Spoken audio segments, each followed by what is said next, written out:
চিংড়ি মাছ ভুনা কার না পছন্দ। তবে চিংড়ি মাছ ভুনা ছাড়াও তরকারি দিয়ে এভাবে রান্না করলে কিন্তু খেতে বেশ লাগে। তো আসসালামু আলাইকুম বন্ধুরা, তোমরা সকলে কেমন আছো?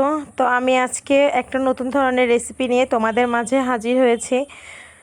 তো তোমরা দেখে বুঝতে পারছো চিংড়ি মাছ আসলে কী দিয়ে রান্না করেছি। তো এটা আজকে ঝিঙে আর আলু দিয়ে রান্না করেছি। এটা কিন্তু খেতে বেশ সুস্বাদু লাগে। তো তোমরা চাইলে বাড়িতে এভাবে রান্না করে খেতে পারো, আশা করি ভালো লাগবে। এবং তোমরা অবশ্যই আমার পুরো ভিডিওটা জুড়ে থেকো। তো ঝিঙে দিয়ে আলু দিয়ে চিংড়ি মাছ রান্না করার জন্য এই যে দেখো, আমি 1 কেজি মতো ঝিঙে কিনে এনেছি বাজার থেকে। ঝিঙেটা কিন্তু একদম বতি না, জালি ঝিঙা, মানে যেটাকে ছোট ঝিঙা বলা হয়। আর মাছটা রান্না করব বলে চিংড়ি মাছ বাজার থেকে নিয়ে এসে লবণ হলুদ দিয়ে একটু জাল দিয়ে নিয়েছি। ঝিঙেটা কিন্তু বেশ ফ্রেশ লাগছে, মাত্রই তুলে নিয়ে বাজারে বিক্রি করতে এসেছিলো, আমি সেখান থেকে নিয়েছি। আর চিংড়ি মাছের যে খোসাটা আছে সেটা কিন্তু আমি ব্লেন্ডারে ব্লেন্ড করে নিয়েছি। ওইটার পানি দিয়ে মাছের ঝোলটা হবে। তো এই যে দেখো, কড়াইতে কিন্তু আমি তেল দিয়ে দিয়েছি। এরপরে যে মশলাগুলো লাগে, আদা বাটা, রসুন বাটা, শুকনো মরিচ বাটা, জিরা বাটা দিয়েছি। দিয়ে কিন্তু মশলাটা সুন্দরভাবে কষায় নেব। সরি, আমি পেঁয়াজ বলতে ভুলে গেছি। তো বন্ধুরা, রান্নাটা কিন্তু বেশ সুস্বাদু হবে। তো ছোটোবেলায় কিন্তু এভাবে আমাদের আম্মুরা রান্না করে দিত, খেতে কিন্তু খুব ভালো লাগতো। ভাবলাম চিংড়ি মাছ তো অনেকভাবেই খেয়ে থাকি, এভাবে খাওয়া হয় না এবং তোমাদের সঙ্গে শেয়ার করা হয়নি, এই জন্য তোমাদের সঙ্গে শেয়ার করার জন্য ভিডিওটা করেছি মূলত। তো যে দেখো, এরপরে লবণ হলুদ পরিমাণ মতো দিয়ে দেব, যতটুকু পরিমাণে লাগে।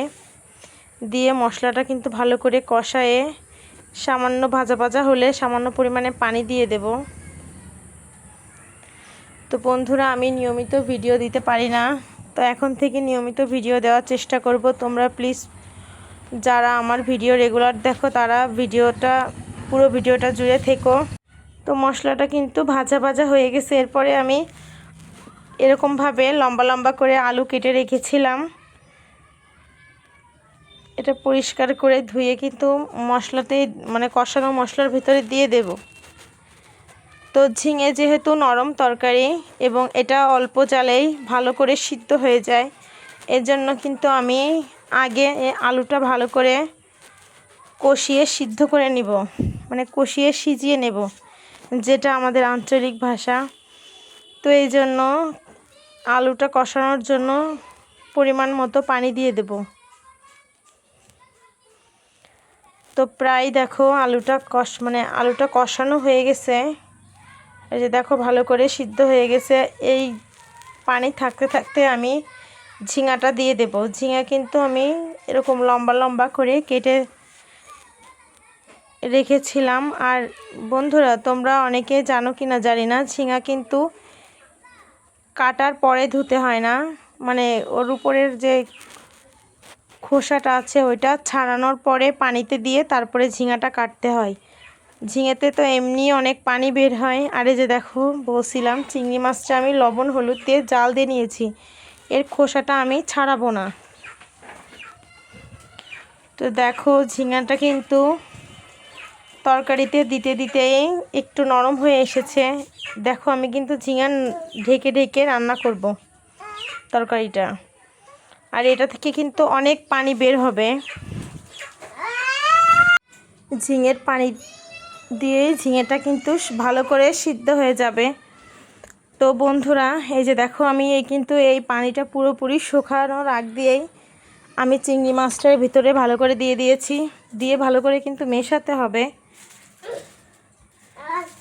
তো আশা করি রান্নাটা অনেক ভালো হবে এবং তোমরা বাড়িতে অবশ্যই চেষ্টা করবা।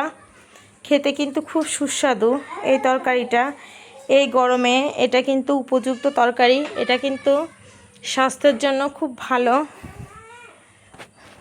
তো বন্ধুরা, আমি কিন্তু একটু ঢাকা দিয়ে দেব, যাতে চিংড়ি মাছের ভেতরে মশলাটা খুব সুন্দরভাবে মিশে যায়। তো বন্ধুরা, এই যে দেখো, এই মাছ দিয়ে ঝিঙে দিয়ে আলাদা রান্না করতে, তরকারিটা রান্না করতে কিন্তু বেশি একটা সময় লাগে না। তো যারা অল্প সময়ে সুস্বাদু তরকারি খেতে চাও তারা কিন্তু এরকম রান্না করতে পারো। তো আশা করি তোমাদের রান্নাটা অনেক পছন্দ হয়েছে। তো বন্ধুরা, আমার কিন্তু রান্না একদম শেষের পর্যায়ে। তো এরপরে আমি যে চিংড়ি মাছের খোসাটা বেটে রেখেছিলাম ওইখান থেকে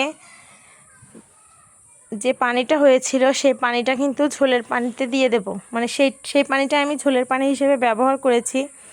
তো এতে কিন্তু পুরো তরকারিতেই একটা চিংড়ি মাছের সুন্দর সুঘ্রাণ আসে। তো আমার তরকারিটা প্রায় হয়ে গেছে, একটু ঝোলটা ফুটলে আমি নামিয়ে নেব। তো বন্ধুরা দেখো, কালারটা কিন্তু খুব দারুণ এসেছে এবং লবণ আমার তরকারিতে একটু সামান্য পরিমাণে লবণ কম হয়েছিল, এই জন্য পরে আমি অ্যাড করলাম লবণটা। তো লবণ যে যা স্বাদ মতো ব্যবহার করতে পারো রান্নায়। তো বন্ধুরা, আমার রান্নাটা কিন্তু শেষ।